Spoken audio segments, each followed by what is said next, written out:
बिस्मिल्लाहिर्रहमानिर्रहीम। अस्सलाम वालेकुम नाजरीन, कोरोना वायरस के बारे में तहलका खेज इंकशाफ सामने आया है और चाइना को समझ आ गई है कि कहां से ये बायो अटैक हुआ है।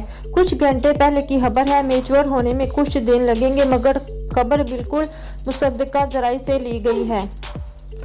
चाइनीज अथॉरिटीज ने 5 रोज कबल अमेरिकन से अपने खदशात का इजहार करते हुए इनडायरेक्टली इल्जाम लगाया है कि उन्होंने चाइना में बायोटेक्नोलॉजी इस्तेमाल करके कोरोना वायरस को फैलाया है।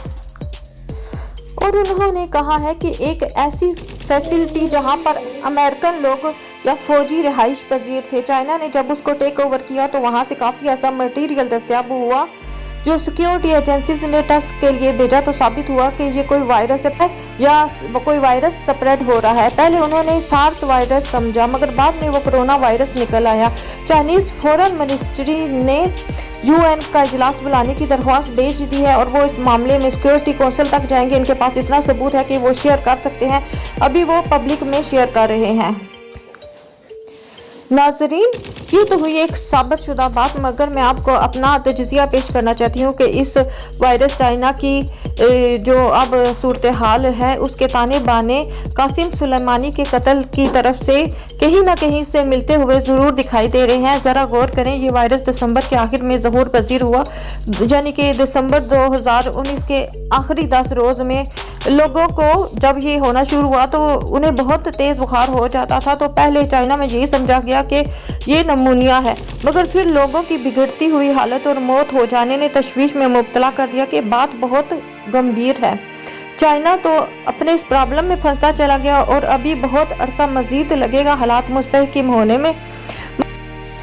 मगर 4 जनवरी को अचानक जनरल कासिम सुलेमानी की शहादत हो जाना और अमेरिका का गलत बयानी से काम लेना कि इस कासिम सुलेमानी हमारे खिलाफ साजिशें कर रहा था और अमेरिकियों की जानों को खतरा था।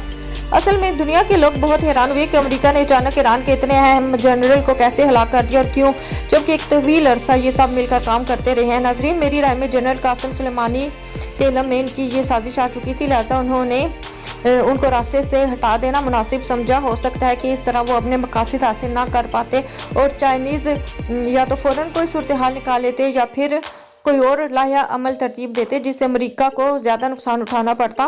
बहरहाल अब ये तय है कि चाइना छोड़ने वालों में से नहीं। और दूसरा, अगर इन सब वाक़यात के बाद चाइना राह हिदायत की तरफ गामजन हो जाता है तो कम अज़ कम नुकसान का ज़ाला हो जाएगा।